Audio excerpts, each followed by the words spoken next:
Recently, I covered an article floating around with some new claims about the ending of Denis Villeneuve's Dune Messiah. I was immediately skeptical as some of the things that were being reported seemed pretty unlikely for various reasons. Spoiler warning, by the way. But supposedly, if this report is true, there's a time jump within the film where we see teenage versions of Leto II and Ganima. I think it's likely the sources or the scooper misinterpreted what they had heard, because I seriously doubt Villeneuve is going to adapt a part of Children of Dune as the end of his film. I think it's far more likely that we're going to see these characters in some kind of vision of the future, something in the vein of what we saw with Anya Taylor-Joy's Aaliyah in Dune Part 2. That would make a lot more sense, and it actually lines up with how Dune Messiah plays out in the book. To be clear, I still think a full-on time jump in Dune 3 would be a mess structurally. It would undercut the emotional payoff of Messiah's ending.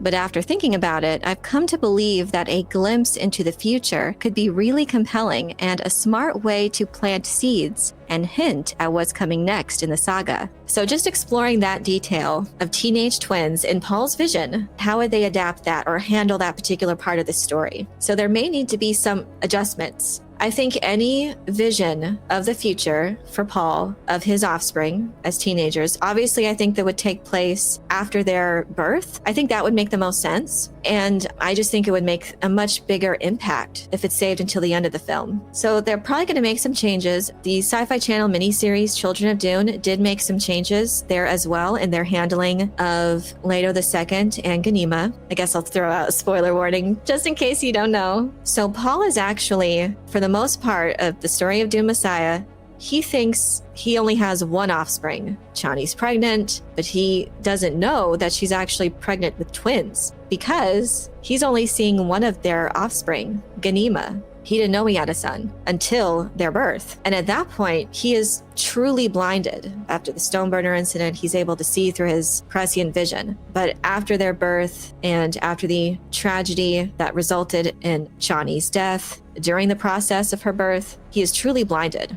The Sci-Fi Channel miniseries reversed it, that Paul was seeing visions of, I don't know how old James McAvoy was, but he was very young, probably like older teenage or early 20s. But he was seeing visions of him. Towards the end point of this situation after their birth, he sees them and he's saying the lines that he says later in Children of Dune, that we go forward and we come back. It was interesting for the mini-series to do it that way, and it makes sense because in a series format, they kind of wanted to tie all of these stories together in a more cohesive way. So I understand they took some creative liberties there, and I think it worked out very well. So he was actually blind to his daughter. He didn't know. So yeah, it was switched. But he saw visions of his son grown up.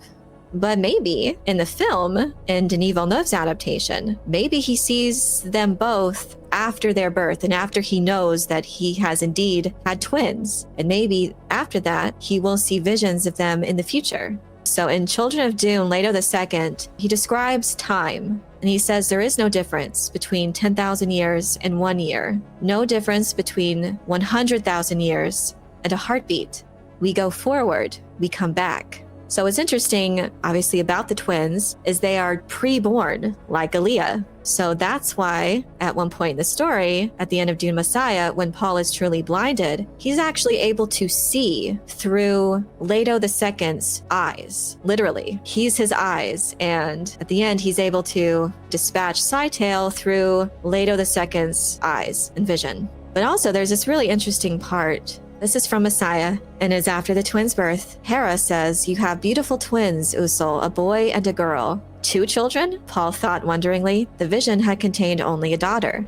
Later, when he's seeing through his son's eyes, he feels himself blinking. The vantage point is a little off because he's in the crib. But yeah, so it's a very vital part of how the story ends and how Paul gets the upper hand on Scytale. So it's very tense when Scytale is threatening the twins, threatening his children, and Paul's able to get the upper hand by seeing through his son's eyes. So it's very cool. But then after that's done, and he's still looking through his son's eyes, and he turns and he sees Ganima. He sees his daughter. And when he's looking at her, a girl with that bony-ribbed look of strength, which came from a desert heritage. She had a full head of tawny red hair, like her mother. As he stared, this Ganima, she opened her eyes. Those eyes, Chani peered out of her eyes, and the Lady Jessica, a multitude peered out of those eyes. And Aaliyah notes, look at that, they're staring at each other.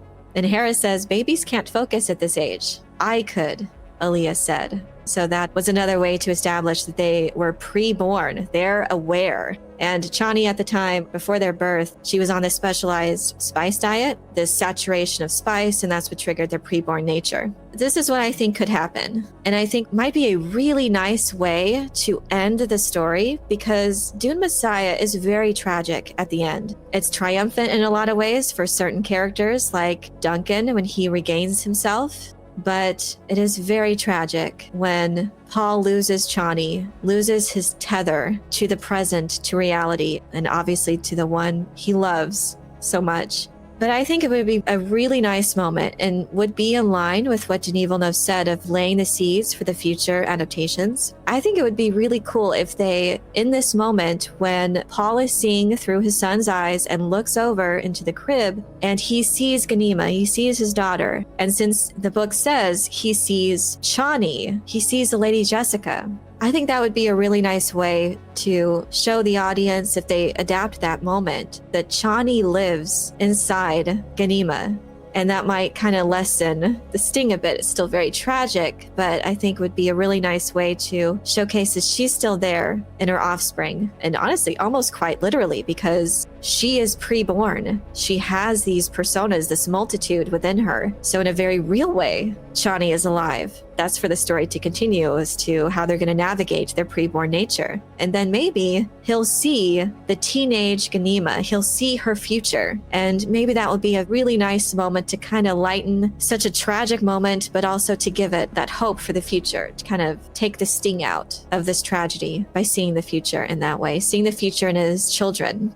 So I think that would be a really nice way to depict them as teenagers. I don't know like how old as teenagers they would want to depict them. So they could be older. The Children of Dune miniseries did age them up, but they were still very young. As is the case with a lot of these different characters. Some of them in their adaptations, like the toddler Aaliyah, she was cast as a 8 or 9-year-old. These are very mature roles, even though they technically are young. They have all of these multitude of other lives and other memory inside them. So they very much do not act as children. Aaliyah never had a childhood. She was never a child. And the same goes for Ganima and later the second. They will also have to contend with the chaos of their preborn nature.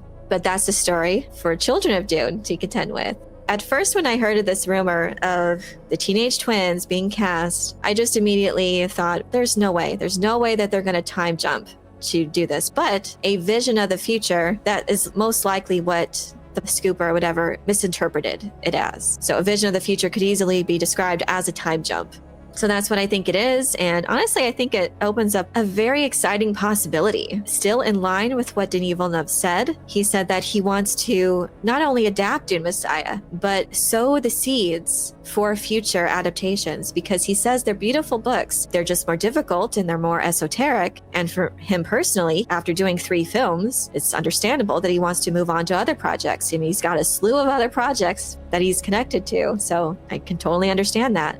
I think that would be a wonderful way to tease the future by showing that glimpse of Leto II and Ganima as teenagers. Whether or not a director will still cast the same people, I don't know. Maybe he'll pick up and there'll be older iterations of the characters in their own Children of Dune adaptation. But either way, I think it would definitely take the sting out of the immense tragedies in Dune Messiah. I mean, there's a lot going on. And they're still in line with the spirit of the source material, too. Seeing Chani and Lady Jessica inside Ganima's eyes, I think that would be a perfect moment to see their future.